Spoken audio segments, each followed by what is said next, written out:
Thank you. Now I'm here to tell you three stories, and then I'm going to ask you a few questions. So please listen carefully. All right, story number one. I was 11 years old and I was watching TV with my mom. It was a normal evening until she called out my name. The way she called out my name, I immediately realized that there was something wrong. Because A, my name didn't sound right, and B, she sounded worried. So I turned and I looked at her and I froze. I froze because there she was standing, clutching at her left arm, clearly in pain. The left side of her face was twitching, and she was trying to say something, but she was just unable to. So, looking at all of this, I froze. I didn't know what to do because there was no other adult at home back then. It was just me, her, and my fear. So, my first reaction was to grab the phone, call my brothers who had just logged into a night shift at the call center, and I told them that mom was feeling sick. Please rush back home. Now, that's exactly what they did. They dropped everything and they left for home, but it was going to take them 30 minutes to get home. 30 minutes with the situation at hand felt like a lifetime. So I panicked a little bit more. I gave her some water. And then suddenly I remembered that just a few days ago, my mom and I had met a doctor in the lift who had just moved into the second floor of our building. And during that brief meeting, he handed us his visiting card, and he had said that if you need any medical assistance or if there's any requirement for any medicines in your family or your friends or anyone else in the building, please call me and I'll be there. So in that moment, I remembered this and something clicked. So I ran to her purse, I found the card, and I called the doctor and I said, Dr. Muazzam, I think my mother is having a heart attack. Could you please come and check her? Fortunately, that night he was at home. So he came in like less than 7 minutes and he was there. He spotted my mother. He quickly identified that she was going through a high BP attack and was seconds away from a massive stroke. So he gave her a few medicines. I think he gave her a couple of pills and an injection. And in the next few minutes, my mom started to feel better. And then soon, 30 minutes passed, and my brothers had just arrived at home. And when they entered, by the time they entered home, my mom was feeling a lot better. And when I saw them, I was finally able to behave like a regular 11-year-old child. When I saw them, I hugged them, and I broke down crying. Now, looking back, that night taught me something powerfully silent. It taught me that my first plan wasn't the best, but I didn't get stuck. I moved, I adapted, I pivoted, and that's how I was able to probably save my mom's life. All right, story number two. I'm 18 years old, and I'm freshly out of high school, and I have two dear passions. One is creative writing, and the other is tennis. I had to choose between the two to understand what my career path going ahead would look like. So writing came naturally to me, but at 18, exciting wins. And so I chose tennis. And for the next 4 years, I trained really hard. Morning gym, long hours on court, disciplined diet, the whole spiel. But the problem was that all my competitors had started playing tennis at the age of 5. And I had started playing tennis at the age of 15. So no matter how much I tried or how hard I tried, there was no way I was able to close the 10-year gap. And eventually, tennis as a passion or as a career path just didn't make any more sense to me. And so I had to let it go. It was one of the toughest career decisions that I've made. It broke my soul, it shattered my spirit. It was almost like I was losing a huge part of my identity. But I didn't abandon the sport. I pivoted where I went back to writing and I started coaching kids so I could stay connected to the sport. And surprisingly, I was a pretty good coach. Because I was writing so much and I was good at writing, I was able to explain the same tennis drill in 20 different ways to 20 different kids and, if need be, to 20 different audiences. And that made me realize that tennis may have not made me a champion, but it helped me become a great communicator. And for that, I will always be grateful to the sport. Now, story number 3.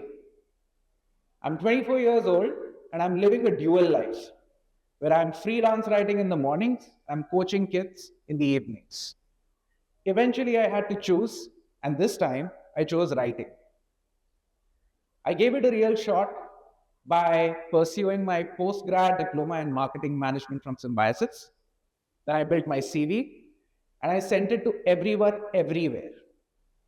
Weeks later, a public relations agency contacted me saying they loved my writing samples and their MD would love to interview me in person. So here I was ecstatic, and just as any topper would, I started preparing for the interview with all my vigor, where I went through different writing samples. I dissected hundreds of stories that I had written in like the last 4 years. I went through different campaign ideas. I actually deep researched what public relations as a field meant and how my writing skills would be able to contribute to the space in our country. So I was basically hyper prepared for that interview. Now, cut to the day of the interview. The MD is sitting right across the table with my CV in his hands, and he looks at it for a couple of minutes. Then he looks at me and he says, "Well, you're obviously a gifted writer, but I'm more curious to know about your tennis coaching days. I'm sure not every child who was being coached by you wanted to become a professional tennis athlete. So how did you keep those ones engaged?" What a brilliant question. But to my horror, what a brilliantly off-script question.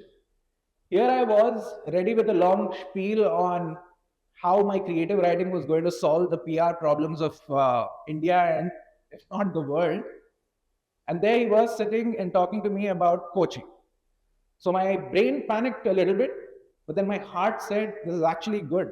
Follow this, because tennis may be the only topic that you know a little bit more than he does. And so that's exactly what I did. I leaned into my tennis experience.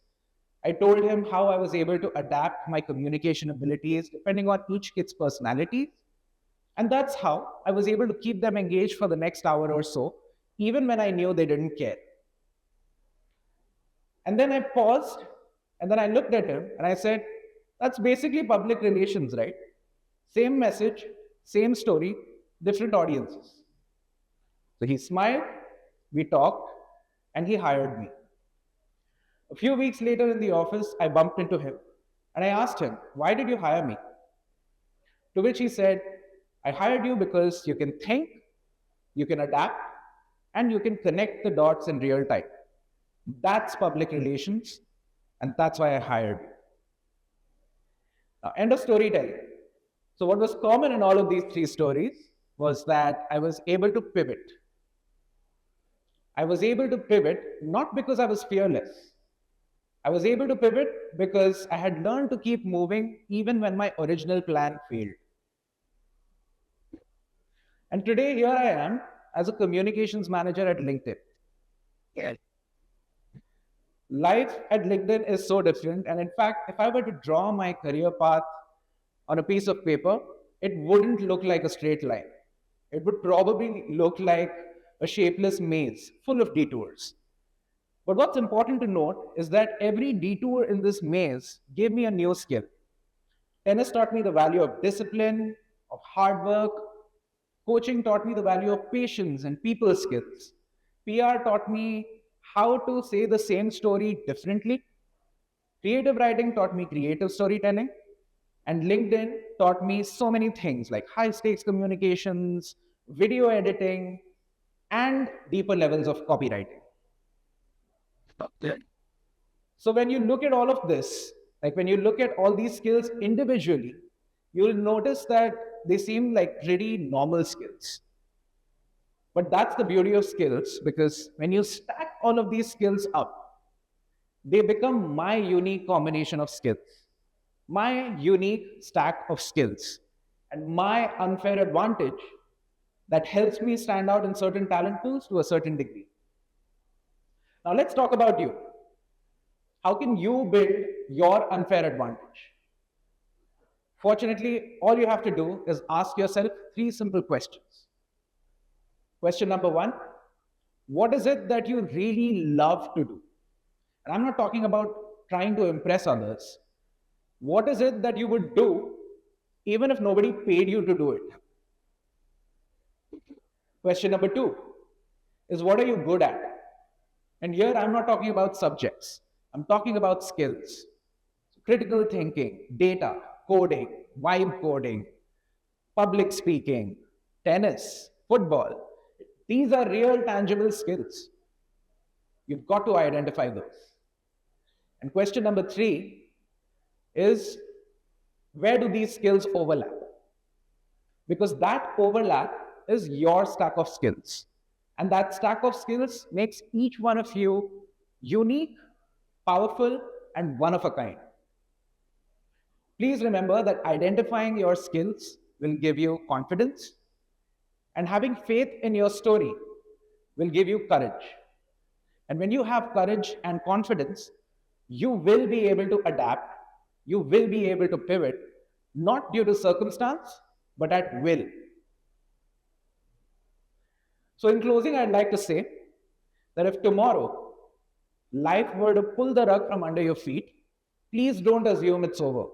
Just look at your stats, look at your skills, look at your passions, and then ask yourself one simple question, which is: where else can my skills take me? And this is a very important question, which is why I'm going to repeat: where else can my skills take me? Because those who can adapt, those who can pivot, those who are able to identify their skills and have faith in their stories are the ones who are likely to succeed. Thank you.